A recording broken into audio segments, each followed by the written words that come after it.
we're going to get the facts. I mean, the most current case, of course, is that poor missing 5-year-old Jeremiah, and I've been briefed on that. I've read and talked to the team as well. I think you know that the social worker and the social worker's supervisor have been fired, because frankly, I don't. As I say, I want to get the facts, but so far there's not a good or good enough explanation. It's a horrible situation, but we got to first as well. But if anybody has any information about the whereabouts of Jeremiah, certainly contact local law enforcement. They'll get that information to the right people. Well, I'm not going to comment on a pending lawsuit. State and states like us get sued all the time.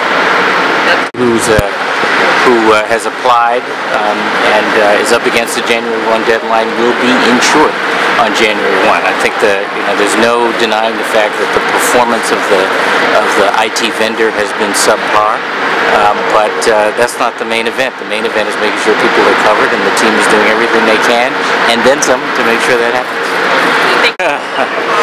Well, we had weather. Mother Nature is like this. Sorry about that.